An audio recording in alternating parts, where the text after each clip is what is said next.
Antes de comenzar este foro chat, realmente quiero agradecer a los organizadores de esta bella experiencia la oportunidad que me dan de poder llevarle a ustedes una iniciativa que estamos tratando de impulsar desde el año 2019, a la cual denominamos bioisla. ¿Qué son realmente una bioisla? Bueno, simplemente es un concepto más amplio y complejo de lo que comúnmente podría ser definido como una área verde urbana. Pueden ser tan pequeñas como un grupo de plantas sembradas en un balcón, terraza, patio, aceras, a superficies mayores donde se incorporarán la mayor cantidad posible de diferentes especies vegetales, desde hierbas a árboles, todo esto con el fin de incrementar la diversidad animal y de otros organismos, aumentando así la biodiversidad urbana.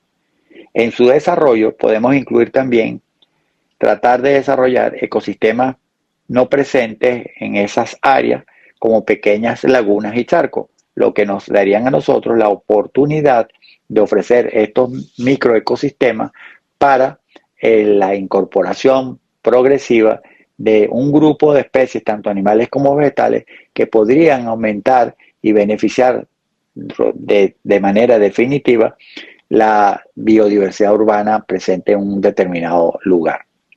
Veremos que en general el desarrollo de estas bioislas no implican un inmenso costo económico, más bien es relativamente sencillo, sobre todo cuando hablamos de lo que podemos hacer en nuestras casas, en nuestros apartamentos. Ya es un poco diferente cuando tratamos de hacerlo en superficies mayores, pero en general no es una estrategia muy compleja de desarrollar. El porqué de la necesidad de desarrollar bioislas básicamente viene dado ante la inmensa pérdida de biodiversidad que está ocurriendo a nivel mundial. Es realmente alarmante cómo en muchísimos países del mundo se están reportando la disminución de diversos grupos, tanto vegetales como animales, de manera realmente alarmante. En algunos casos, como el de los insectos, se han reportado en algunos países pérdidas de más del 60% de las poblaciones que usualmente eran o estaban presentes en estas regiones. Y esta pérdida de biodiversidad es atribuida a varios factores. Uno de ellos es el cambio climático, el avance de la frontera agrícola y urbana, la introducción de especies exóticas invasoras, la contaminación por plaguicidas o el exceso de uso de plaguicidas mal usado. También una que está sonando muy recientemente y que tiene a mucha gente preocupado es la contaminación lumínica. Esto particularmente para animales e incluso para plantas está trayendo serias consecuencias porque la contaminación lumínica está afectando directamente a muchas poblaciones, por ejemplo, de insectos que antes eran muy frecuentes en algunas regiones, simplemente están desapareciendo y algunos investigadores atribuyen esta situación a el uso de estas nuevas tecnologías de iluminación como son las luces LED. Esto aparentemente ha sido una de las causas o de los factores que han llevado a que muchas poblaciones de insectos nocturnos estén disminuyendo. Ante ese problema, un grupo de personas acá en nuestro país, entre ellos pertenecientes al grupo Sembramos Todos, nos hemos dedicado a tratar de vender la idea de que desarrollando bioislas nosotros podemos disminuir este efecto negativo que debemos abordar, pues si no, las repercusiones en el futuro van a ser muy, pero muy severas.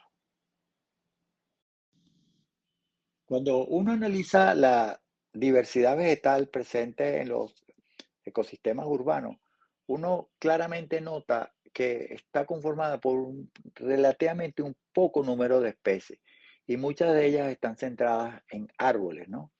Por ejemplo, es relativamente poco usado arbusto y en general las hierbas no están presentes en muy pocos casos. Entonces, esto trae como consecuencia que se necesite incrementar el número de especies vegetales en los diferentes desarrollos paisajísticos que se llevan a cabo dentro de nuestra ciudad, con el fin de que al aumentar la diversidad vegetal, les repito, desde hierbas que son relativamente poco usadas hasta árboles de variadas especies, nosotros vamos a tener la oportunidad, por ejemplo, si nosotros sembramos hierbas que tengan una gran cantidad de flores, con bastante producción de néctar, esto va a influir directamente en las poblaciones de muchos insectos y también de aves que van a venir atraídas a estas flores y de las cuales van a alimentarse tanto de su néctar como de su polen.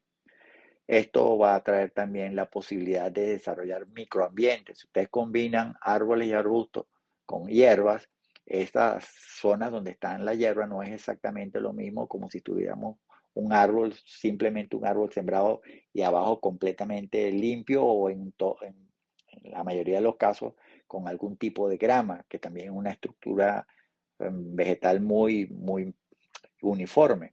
Entonces, ante esta baja diversidad vegetal, el concepto de bioisla lo que trata de hacer es incrementar el número de plantas, de especies de plantas que se puedan sembrar en un determinado espacio.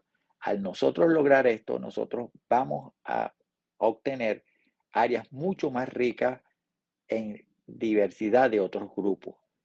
En algunos casos, cosas que no vamos a ver, por ejemplo, la fauna y flora asociada al suelo, que es notable y importante y sin embargo muchos ciudadanos ni siquiera nos damos cuenta que ella existe. Otro de los objetivos que buscamos con el desarrollo de BioIsla es mejorar los ambientes naturales urbanos para que los ciudadanos puedan disfrutarlo. Si algo positivo nos pudo dejar la pandemia fue que muchos ciudadanos venezolanos y del mundo en general descubrieron que la naturaleza era un mecanismo que podría ser utilizado para tener paz mental, para disfrutar de la soledad que tuvimos, a la cual estuvimos sometidos durante mucho tiempo, durante muchos meses, por esta terrible pandemia que sufrimos.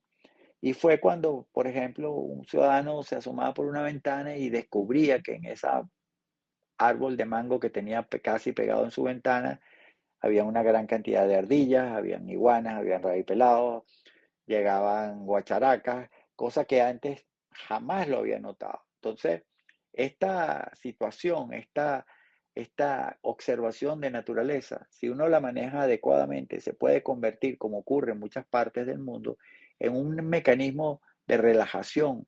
Está comprobado psicológicamente que el impacto de observar naturaleza, el impacto de ver un grupo de mariposas revoloteando en una planta de carequito o un colibrí tratando de alimentarse de una flor de una heliconia o un pájaro carpintero golpeando un árbol, estos sonidos, estas visiones hacen que el ciudadano se relaje, ¿no? Y esto se puede manejar de manera coordinada al desarrollar una bioisla, al colocarlo en estas bioislas asientos, unos bancos para que la gente se siente, para que la gente observe esa naturaleza, de manera de que se complemente el círculo de oportunidades de hacer cosas en los centros urbanos.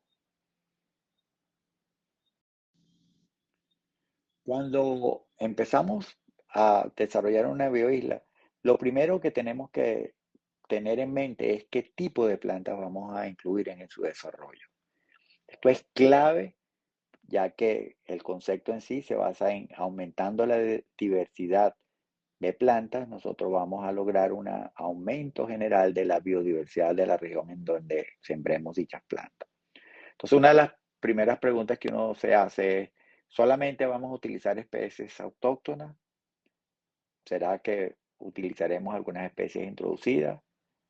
¿Podríamos utilizar incluso algunas especies que en muchos casos o en algunos casos pueden ser considerados malezas? Todas estas interrogantes son muy válidas y muy importantes de analizar. Lo primero en cuanto a las plantas autóctonas, es importantísimo que en lo posible tratemos de utilizar la mayor cantidad de plantas autóctonas, de plantas locales que se encuentran en los ecosistemas naturales, que están alrededor de los centros urbanos. Eso es lo ideal, tratar de hacerlo. Sin embargo, está comprobado por diferentes estudios que algunas plantas introducidas son extremadamente valiosas para contribuir al mejoramiento de las poblaciones de muchos, por ejemplo, polinizadores, tanto insectos como pájaros que son atraídos a estas plantas con flores, plantas que no son de las áreas donde locales, pues que no son especies locales, que son plantas introducidas, ¿no? Entonces, esta situación es importante evaluarla. Tenemos que tener muchísimo cuidado, por ejemplo, en el caso de que vayamos a traer plantas que no sean autóctonas, que no sean del área, medir, por ejemplo, que si se sabe o tener claro la capacidad o el potencial de convertirse en una planta invasora, ya que es una planta que no es de la zona y al introducirla podría potencialmente convertirse en una planta invasora y desplazar a otras especies locales, ¿no? Esto hay que considerarlo de manera muy importante. También es muy importante que analicemos cómo puede impactar esa planta en el resto del ecosistema donde uno las va a introducir. Es analizar bien, bueno, si yo introduzco esta hierba, ¿será que me va a impactar en el desarrollo de otras especies que están en dicha área o no van a tener ningún efecto negativo? También otro punto muy interesante es el hecho de introducir plantas que son consideradas malezas, ¿no? Cuando decimos introducir, no estamos proponiendo que se traigan plantas que potencialmente pueden ser malezas, no. Es utilizar plantas que ya están en los centros urbanos, que son considerados por muchos ciudadanos malezas, pero que por su potencial beneficio que tiene para polinizadores, por producir abundante polen o abundante néctar, también por ser fuente, por ejemplo, de alimentación de muchas especies. Hay muchas malezas que son, por ejemplo, las plantas hospederas de una gran cantidad de mariposas. Entonces, si uno elimina esas malezas, uno directamente va a eliminar también el desarrollo de estas cosas, entonces, de estas especies. Entonces, habría que pensar que en muchos casos la utilización de malezas no es algo que pueda descartarse ni deba descartarse a priori. Cuando nosotros proponemos el uso de plantas con abundante floración, ya sean de hierbas, arbustos o árboles, básicamente tiene dos funciones. Una, por supuesto, van a ser especies que van a proveer de mayor cantidad de néctar y polen a una gran cantidad de animales, tanto vertebrados como invertebrados, lo que directamente nos va a aumentar la biodiversidad presente en el sitio donde las sembremos. Pero además, algo muy importante es la parte estética, la belleza de esas especies, ¿no? Si ustedes, por ejemplo, seleccionan árboles de vera o árboles o arbustos de clavellina, la floración de estos árboles y arbustos son fabulosos. Recientemente en Maracay tuvimos la floración de los árboles de vera y fue realmente espectacular. No solamente el colorido, que ya era simplemente una atracción por el colorido, sino la gran cantidad de insectos, por ejemplo, polinizadores que traían. Era increíble la cantidad, por ejemplo, de cigarrones.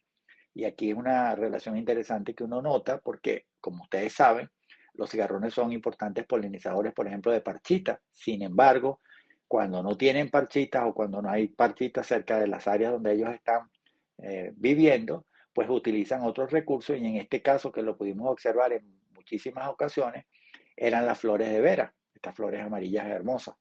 Entonces, esto hay que seleccionarlo, o sea, que nosotros escojamos no solamente especies que producen abundante floración, sino que esta floración también sea llamativa, ¿no? Acá es importante que siempre tengamos presente que algunas flores o algunas plantas, en el caso particular de hierbas, son de muy pequeño tamaño, entonces uno no las ve.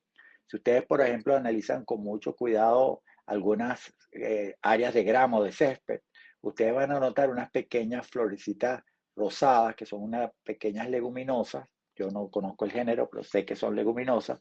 Y es increíble cómo en una pequeña área de grama con esa maleza, porque la gente la puede considerar maleza porque no es la grama, pues no es lo que está sembrado con grama, cómo se desarrollan o cómo llegan a esas flores una gran cantidad de abejas, tanto las abejas italianas melíferas, las que nos dan miel, como pequeñas abejitas que son tan o más importantes en algunos casos que estas abejas italianas.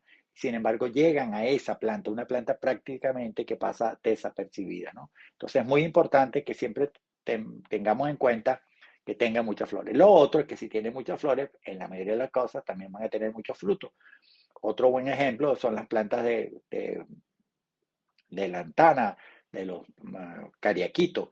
Estas plantas producen una gran cantidad de flores y al final producen muchísimos frutos, y estos frutos a su vez son utilizados por una gran cantidad de aves. Por ejemplo, en el museo siempre llegan paraulatas y llegan garrapateros a alimentarse, principalmente en verano, a alimentarse de los frutos de esta lantana que tenemos sembrado en nuestro incipiente jardín.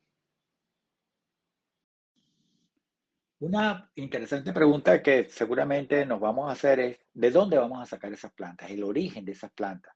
Entonces ahí hay que pensar que para este desarrollo de esta iniciativa de BioIsla hay que definitivamente entrar en contacto con los viveristas comerciales, las personas que se dedican como su trabajo fundamental, su medio de ingreso fundamental al sembrar plantas, y tratar de hablar con ellos de que vayan incorporando en sus viveros plantas que generalmente no están presentes. O sea, por ejemplo, cariaquitos. Los cariaquitos son muy importantes, los del género lantana son plantas muy interesantes. Sin embargo, los cariaquitos que son más atractivos son tal vez cariaquitos que no son comercialmente muy vendidos, porque simplemente no los tienen en los viveros. Entonces, lo que hay que hablar con estos viveristas es decirle, mire, las mejores variedades de cariaquitos que ustedes deberían sembrar son esta y esta, enseñarles cuáles son y que ellos sean una de las fuentes de donde podamos obtener plantas para ese tipo. Por ejemplo, en el caso de otras plantas no tradicionales, hay muchas plantas que nosotros podemos empezar a desarrollar, plantas silvestres o plantas que no son tradicionalmente cultivadas, que nosotros debemos empezar a cultivarlas para desarrollar estas bioislas. Hay un montón de plantas de la familia del grupo de los girasoles, de este grupo, y de las cignias o cuarentonas, que son silvestres, pequeñitas, unas flores pequeñitas amarillas, y bueno, estas plantas un viverista, perdón, las podría producir. Entonces hay que tratar de motivarlos a ellos para que se dediquen a ese tipo de cosas. Lo otro es hablar con nuestros vecinos, o sea, lo que llaman viveros vecinales, en los cuales un grupo de vecinos se reúne en un pequeño terreno y empiezan a desarrollar las plantas que ellos van a utilizar en sus bioislas, ¿no? La recolección, el intercambio de semillas entre, entre vecinos es una práctica que también va a ser muy interesante de desarrollar. Y en fin, lo interesante es que nosotros vamos a ver cómo empiezan a realizarse interacciones que usualmente antes no se hacían. Entonces, los vecinos se empiezan a preocupar, mira, conseguí esta especie, ¿qué les parece? ¿Creen que la podamos traer? ¿Creen que la podamos sembrar? Vamos a hacer una pequeña prueba. Por supuesto, siempre y cuando tengan las precauciones de no traer plantas que potencialmente vengan contaminadas con nematodos o hongos patógenos. O sea, tiene que ser material que en cuanto a la salud del material sea el adecuado. Y eso es básico para cualquiera, o sea, no solamente para BioIsla, sino para cualquier comercio o tráfico o movimiento de plantas de un sitio a otro. ¿Cómo motivar a los diseñadores de jardines a incluir en sus diseños especies autóctonas o introducidas que tradicionalmente no han sido utilizados por ellos? ¿Cómo podemos impactarlo? ¿Cómo podemos decirle, mire, si usted va a recomendar unas plantas para un balcón de un edificio, de un apartamento, ¿por qué no escoge esta y esta especie? O si usted va a sembrar cientos de metros cuadrados de un pequeño parque, ¿por qué no incluye especies autóctonas e introducidas que usted tradicionalmente no ha venido utilizando y que son factibles por diversas razones de emplearse en esta zona? ¿Cómo lo hacemos? Por ejemplo, es importante que se sepa que en países europeos, por ley, algunos centros urbanos están obligando a los ciudadanos, están obligando inclusive a los entes gubernamentales que dirigen la jardinería a mantener áreas con vegetación totalmente silvestre, con vegetación exclusivamente silvestre, sin tocarlo, sin prácticamente ningún diseño paisajístico, de manera de que en esos centros urbanos existan áreas donde diferentes especies animales puedan tener cobijo, puedan conseguir su alimento preferido, ¿no? Entonces es por ley. No, yo no sé si eso vamos a llegar en nuestro país a corto plazo, pero hacia allá deberíamos ir en algunos casos muy importantes, que pues se está perdiendo la biodiversidad y hay que evitarlo. Y en lo otro es simplemente por recomendación, o sea, cómo recomendar, cómo educar a los paisajistas, a las personas que diseñan jardines, a utilizar especies no tradicionales por ello, pero que pueden tener un inmenso beneficio a la biodiversidad local. Esto hay que hacerlo, esto hay que tratarlo de promover y básicamente el dictado de charla, la presencia en redes sociales, el tratar de hacer talleres con este fin, donde reunamos a todas las personas que tienen que ver con estos diseños de jardines y explicarles esta idea, de repente en el intercambio de comunicación con estas personas surgen ideas mucho mejores, se corrigen errores que podemos estar desarrollando o implementando con este tipo de iniciativa, pero es clave que la ciudadanía entienda el por qué hay que hacerlo. Es fundamental que esto se sepa por qué hacerlo. Uno de los problemas que se evita con el desarrollo de bioislas es el ocasionado por el monocultivo. ¿A qué nos referimos nosotros con monocultivo? Básicamente es cuando una persona se dedica a sembrar un determinado cultivo de manera extensiva o básicamente se concentra en pocas especies de un determinado cultivo y esto está comprobado que tiene una alta incidencia en el desarrollo de especies plagas o de enfermedades que atacan a estos cultivos, ¿no? Un buen ejemplo ocurre en Caracas con el gusano de la palma. Fíjense ustedes que durante muchísimos años en el ornato caraqueño se utilizaron palmas, principalmente chaguaramo, especies que son altamente sensibles al ataque de este gusano de las palmas, Brasol isophore. Y vean ustedes los resultados que hoy tenemos. O sea, hay un montón de palmas afectadas, el mantenimiento se hace costoso porque hay que hacer poda sanitaria, aplicación de algunos insecticidas, llegan incluso al corte de palmeras porque se ven muy feas y simplemente los dueños de esas palmeras ya no las quieren y las cortan. Entonces esto trae una serie de problemas que hay que tratar de evitar, ¿no? Y una manera de evitarlo es sembrando diferentes especies de plantas, que no nos concentremos en un solo tipo de planta. Entonces hay que tener mucho cuidado cuando nosotros diseñamos jardines, no incluir la misma especie de manera muy frecuente. ¿Por qué? Porque estamos favoreciendo o vamos a favorecer a las poblaciones de algunos insectos que potencialmente pueden convertirse en plagas o ante la presencia de algún organismo patógeno, como por ejemplo un hongo, una bacteria o un virus, nosotros prácticamente perderíamos todas las plantas que hemos sembrado allí, ¿no? Entonces, eso hay que evitarlo, ya que es muy sabido que el daño que nos causa el revertir el monocultivo en áreas urbanas es algo que puede ser extremadamente costoso y un buen ejemplo, como dije hace un momento, es el caso caraqueño con el gusano de la palma. Una situación que nos preocupa y que queremos llamar a la reflexión es lo que está ocurriendo con algunos desarrollos arquitectónicos, principalmente de centros comerciales y residencias familiares, en ciudades principales de Venezuela, y es que en estos desarrollos arquitectónicos prácticamente no se incluyen jardines. En Maracay es frecuente ver nuevos edificios donde prácticamente la jardinería no existe, donde las áreas verdes no existen, ¿no?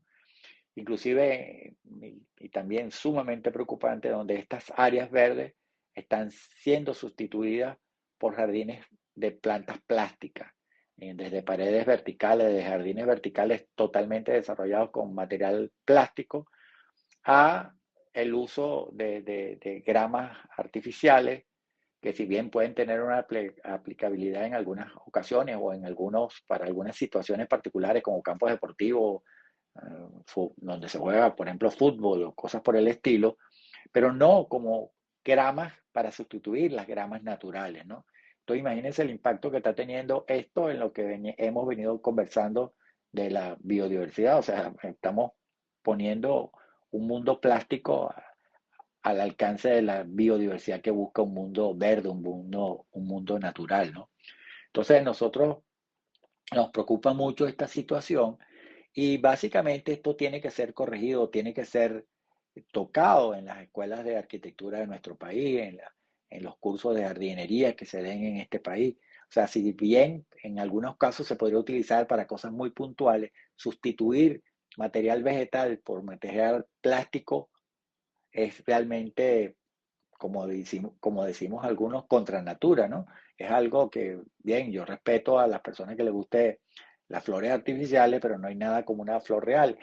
Y cuando lo trasladamos a jardines o cuando lo trasladamos a áreas verdes, aquí sí es más grave porque ya, no, ya estamos sustituyendo un elemento natural que debe ser parte de los ecosistemas urbanos por simple y llano plástico, ¿no? Entonces, queremos llamar a la reflexión sobre esta situación. Bueno, mis queridos amigos, solo me resta darles las gracias por haber estado presentes en este foro chat. Estamos a su completa disposición vía nuestras redes sociales del museo. En Twitter es Misa UCB y en Instagram es misa.ucb, misa con Z. Quiero finalizar dándole las gracias a mi amiga, la licenciada Marisela Valero y al señor Kiko Sierra por haber tenido la amabilidad de invitarme a participar en este foro chat. De verdad, siempre agradecidos por todas sus atenciones y bueno, siempre completamente a su disposición para lo que podamos colaborar. Feliz noche.